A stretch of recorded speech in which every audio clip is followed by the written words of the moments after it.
Why everyone when it comes to human attraction, the first truth we need to acknowledge is this. People don't always respond to who you truly are. They respond to the value they perceive you hold.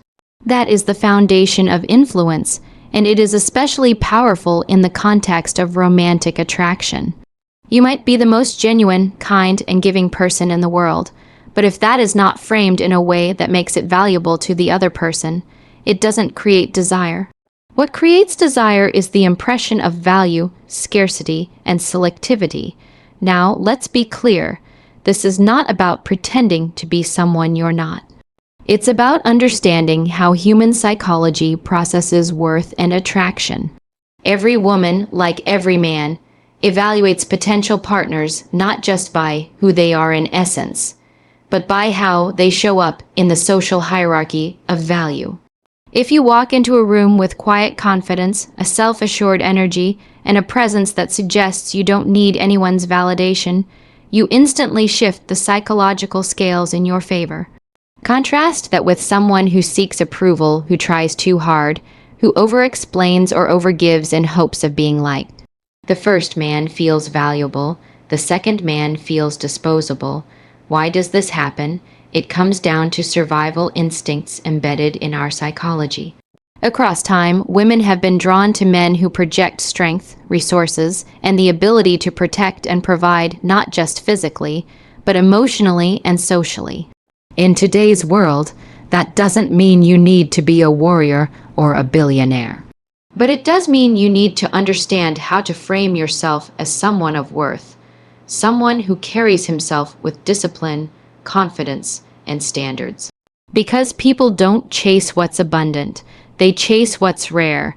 Let's talk about scarcity for a moment.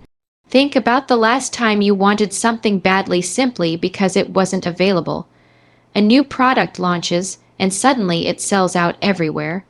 Overnight, it becomes desirable not because it changed, but because the perception of scarcity gave it value. Human psychology works the same in relationships. If you're always available, always responding instantly, always bending over backwards, you're essentially signaling abundance, meaning your time, energy, and attention carry less weight. On the other hand, when your attention feels scarce, when it must be earned, it becomes infinitely more valuable. This doesn't mean playing childish games. It's not about ignoring texts for hours just to prove a point. It's about embodying a lifestyle and a mindset where your world does not revolve around another person's validation. When a woman senses that you have your own path, your own mission, your own structure, that you're not dependent on her for your identity, she feels your value. Because you're not trying to get her to choose you, you're allowing her the privilege of earning a place in your life. That shift alone transforms the entire dynamic. Now let's go deeper. What exactly creates perceived value? Confidence, yes, but more than confidence, it's self-respect. Self-respect communicates itself without a single word. It's in how you carry yourself, how you set boundaries, how you say no without guilt, how you choose quality over quantity in everything you do. If you say you have high standards, but you allow people to treat you poorly, your words collapse under the weight of your actions. Value is not claimed, it's demonstrated. Here's something fascinating about human psychology.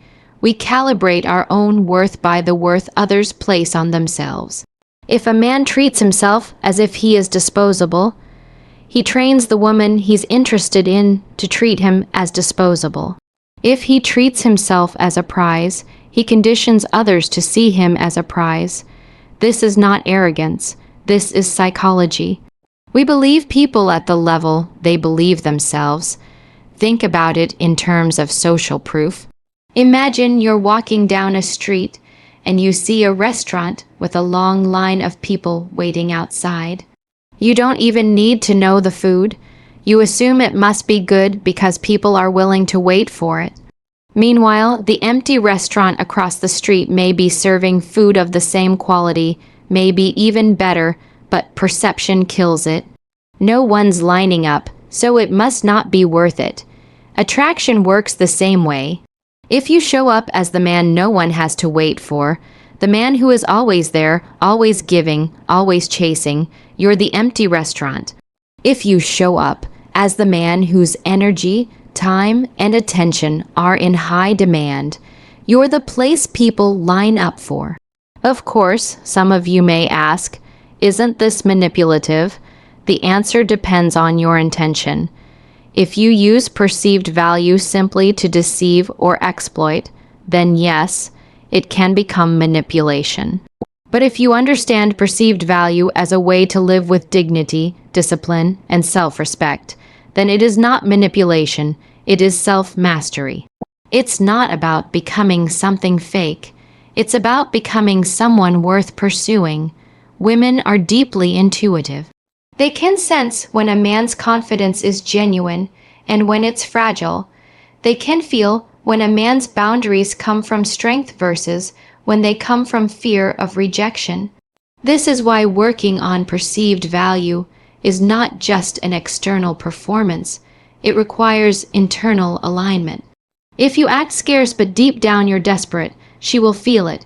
If you try to project confidence but secretly doubt your worth, she will see through it.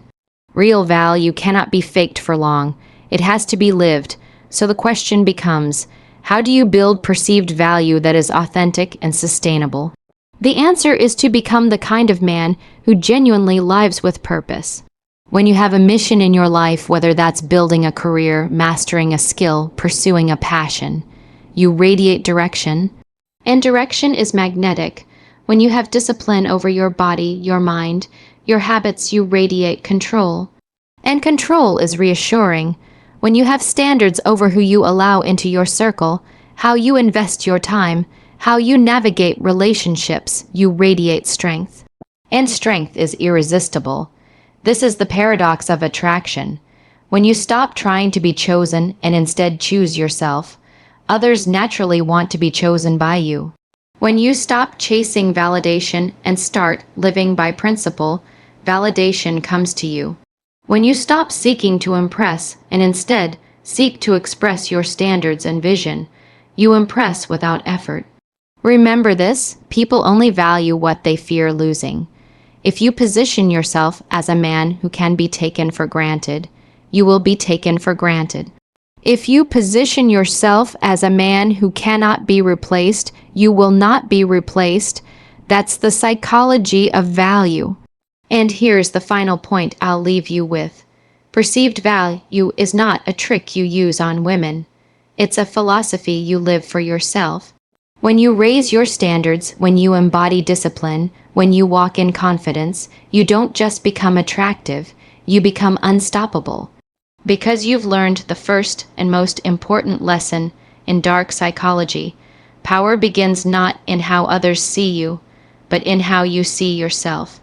So if you remember nothing else, remember this: value is not given, value is claimed, lived, and protected. And the moment you start treating yourself as someone worthy, the world, including the women you desire, will have no choice but to follow your lead. If perceived value draws someone toward you, what keeps them connected is the way you make them feel. This is where emotional imprinting comes into play. Love, attachment, desire, these are not logical processes. They don't operate in neat, rational sequences. They are born from feelings that bypass the conscious mind and anchor themselves deep in the subconscious. If you want someone to love you, you don't convince them with logic. You imprint them with emotion. Think about the moments in your own life that you remember most vividly. They're almost never the routine, everyday experiences. They are the highs and the lows, the times of great joy or deep pain. Our brains are wired to remember the emotionally charged moments because they carry survival value. This is how the human mind ensures that we learn from what matters most. It's the same in relationships. A woman may meet many men, but the one she remembers, the one she can't forget, is the one who made her feel something intense. Emotional imprinting works on this principle. If you can associate yourself with powerful emotions, you become unforgettable. The human heart does not bond to neutrality. It bonds to impact. You don't want to be the man she describes as nice or sweet or easy to be around. That's the language of forgettable. You want to be the man she can't stop thinking about, the one who left a mark on her nervous system, so that when she recalls you, she feels something visceral. Let's examine why this works. The human brain does not differentiate well between the source of an emotion and the presence of the person associated with it. If she experiences excitement, adventure, or even a touch of fear in your presence, her subconscious links those emotions to you. This is called emotional anchoring. For example, psychologists have long studied the phenomenon of misattribution of arousal. A woman walking across a suspension bridge, her heart racing from the height and risk, might meet a man at the other end. Because of the heightened physiological state, she unconsciously attributes part of that adrenaline to him. She feels attraction, even though it wasn't his presence alone that caused the racing heart, but in her subconscious, the two are connected. Now imagine applying this principle deliberately. If your time with a woman is marked by monotony, predictability, and emotional flatness, she won't develop deep attachment. But if your time together is punctuated by emotional highs, moments of laughter, moments of awe, moments where you surprise her, moments where you challenge her, her mind begins to link you with intensity, and intensity is addictive. Here's where dark psychology comes in. We are not only shaped by positive emotions, but also by the mix of emotions. In fact, psychologists have found that relationships with both highs and lows tend to create stronger bonds than those that are simply steady. Why? Because unpredictability locks in attention. When someone doesn't know what to expect, their brain devotes more energy to anticipating, decoding, and analyzing. That heightened mental investment deepens attachment. This doesn't mean mistreating or manipulating someone. It means understanding that human beings crave stimulation. We crave emotional variety. And a man who can generate that range of feelings, who can make her laugh one moment, challenge her the next, comfort her later, becomes irreplaceable. Because most people offer only one dimension. But if you can offer depth, complexity, and contrast, you become an entire experience. Let me give you an example. Think of a powerful movie you've watched. It's not the movies where nothing happens that stay with you. It's the ones that make you laugh, cry, tense up, feel fear, then relief. The ones that take you on a journey of emotions. A relationship works the same way. A woman doesn't fall in love with a man because he is merely logical or available. She falls in love because with him, life feels like a movie, intense, alive, and unforgettable. But here's a warning. There's a fine line between emotional imprinting and chaos. If you generate only negative intensity, jealousy, drama, insecurity, you can indeed imprint someone, but at the cost of long-term trust. True mastery is balance. It's knowing how to stir strong emotions while still grounding her in a sense of stability. Too much volatility and she feels unsafe. Too little intensity and she feels bored. The art is in creating enough variation that she feels alive with you, while still knowing she can rely on your core strength. The real secret is this: a woman doesn't necessarily fall in love with you. She falls in love with the version of herself she feels when she's around you. If she feels more beautiful, more alive, more seen, more desired in your presence, then you've imprinted her. If she feels stagnant, invisible, or unchanged, then no matter how kind you are, she won't develop deep attachment. Human beings are selfish in love, not because we're cruel, but because attraction is rooted in self-expansion. We bond with those who make us feel more than we are on our own. So the practical question is, how do you create those imprints? Start with presence, real presence. Most people don't actually listen. They wait for their turn to speak. When you truly listen attentively without distraction, You make someone feel profoundly seen, and feeling seen is one of the most powerful emotional imprints you can give. From there, add moments of intensity. Plan experiences that break routine. Do something unexpected. Introduce a little unpredictability. Allow her to associate you with energy, with vitality, with the unexpected spark. And don't underestimate vulnerability. Yes, strength is attractive, but so is the rare ability to open up just enough to let her in. That creates intimacy, which is a deeper emotional marker than surface-level excitement. Vulnerability doesn't mean oversharing or dumping emotional baggage. It means showing that behind your confidence is a real human being with depth, fears, and dreams. That balance of strength and openness creates an imprint she will not forget. There's also the role of tension. Desire thrives on a certain degree of tension of wanting, but not fully having. If you rush to give everything, you collapse the tension too soon. But if you pace the deepening of intimacy, giving a little, pulling back, giving more, pulling back, you stretch the tension. And tension creates emotional hooks. It's why anticipation often feels as powerful as the moment itself. When you master this, you realize that love is not just an accident. It can be engineered. Not in the sense of manipulation, but in the sense of understanding the mechanics of human psychology and working with them instead of against them. Emotional imprinting is about crafting moments, creating memories, and leaving marks on the nervous system that linger long after you're gone. Think of it this way. Years from now, she may forget your exact words, she may forget the specifics of what you did. But she will not forget how you made her feel. That's the legacy of emotional imprinting. It outlives logic. It outlives circumstance. It's what keeps people bonded long after distance, obstacles, or even breakups. And here's the deeper philosophical point. To imprint someone emotionally, you must first be willing to live emotionally yourself. Too many men try to play it safe, to hide behind detachment, to protect themselves from rejection by never leaning into the rawness of human emotion. But if you don't feel deeply, you won't make others feel deeply. The courage to create emotional impact requires the courage to be emotionally alive. And that is the risk most avoid, but the few who embrace it become unforgettable. So I'll leave you with this. Logic convinces the mind, but emotion captures the soul. If you want to be unforgettable, don't just be the man who is understood, be the man who is felt. Because in the end, love does not belong to the rational. It belongs to the visceral. It belongs to the heart that remembers. And the heart will always remember the man who made it beat differently.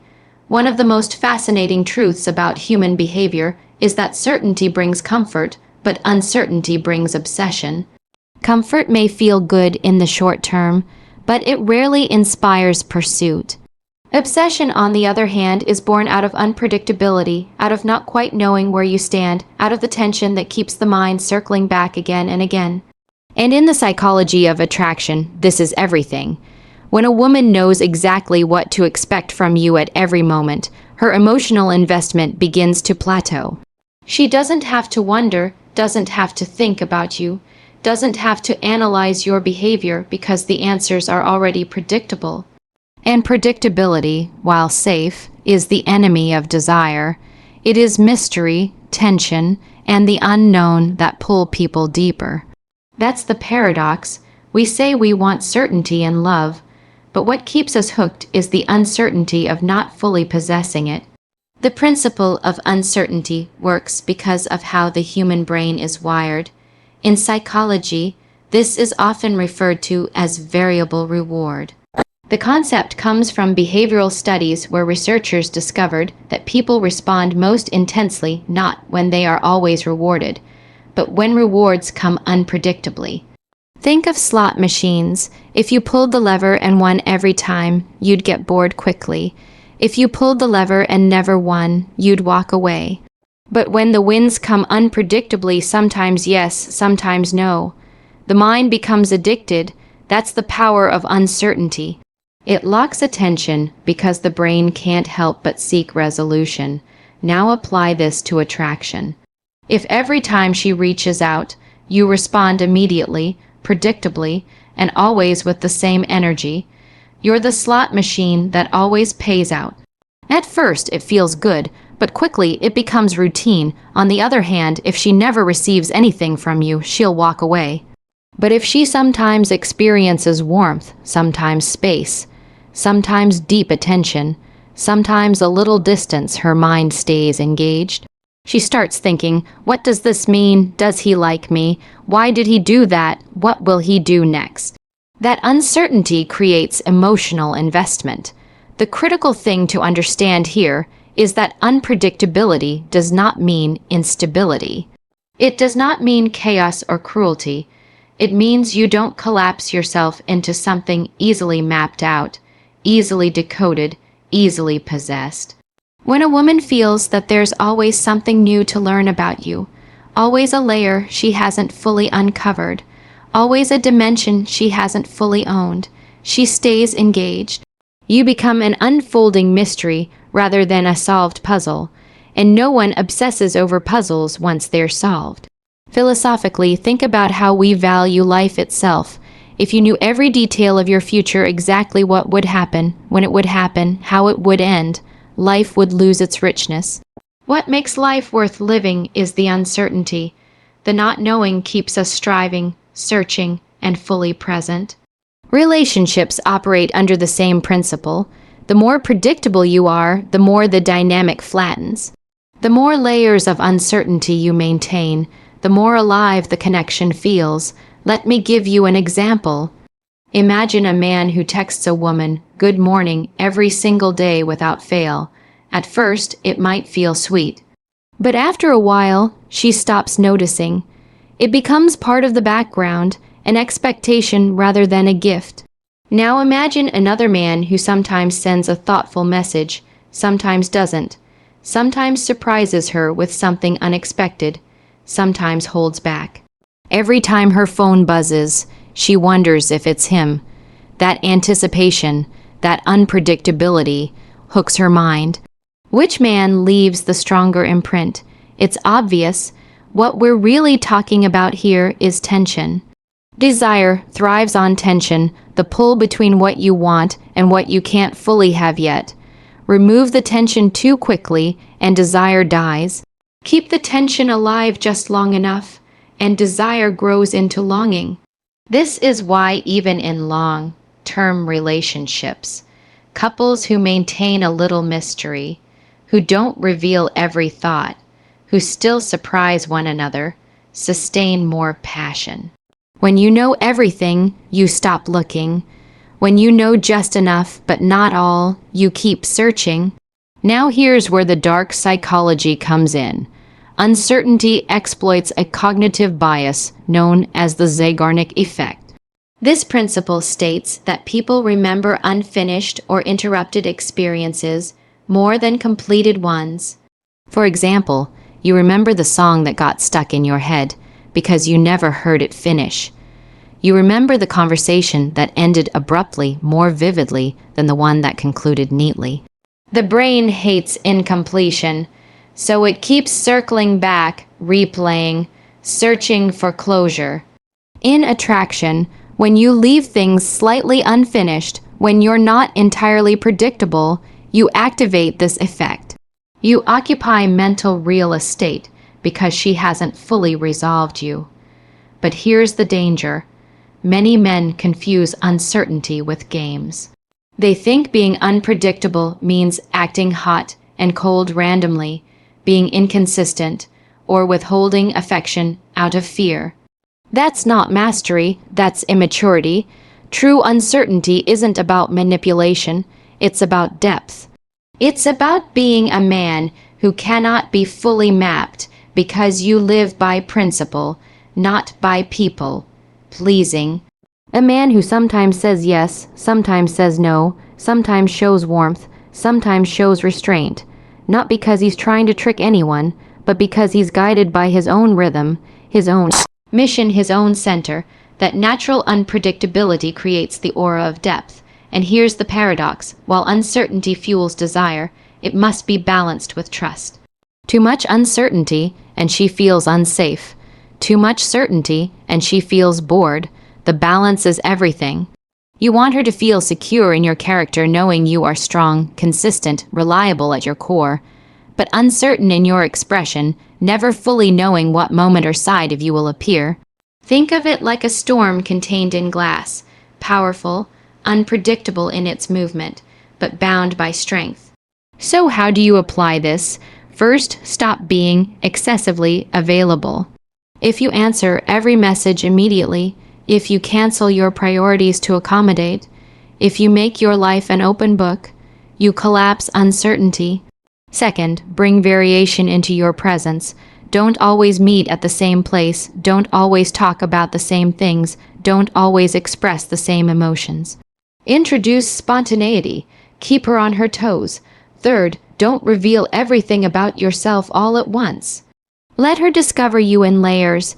Reveal some truths, hold others until the time is right. That mystery is intoxicating. And perhaps most importantly, let your actions surprise her in ways that inspire respect. Anyone can create uncertainty by disappearing or playing cold. But real power comes when your unpredictability is tied to growth. When one day she sees your discipline, another day your humor, another day your depth, another day your passion. She never fully categorizes you. You remain a living paradox, and paradoxes are irresistible. Understand this. Certainty makes you liked, and certainty makes you unforgettable. The women who are polite will thank the man who always shows up the same way. But the women who fall in love, who can't sleep at night, who replay every word, those are the ones caught in uncertainty. Because it is not the predictable rhythm of your presence that hooks them. It is the unexpected tension of not fully knowing you, not fully owning you, not fully completing the story. So I'll leave you with this. Don't strive to be fully understood. Strive to be deeply felt. Don't aim to be predictable. Aim to be unforgettable, because in the game of attraction, the man who offers comfort may win her politeness, but the man who offers mystery will win her obsession.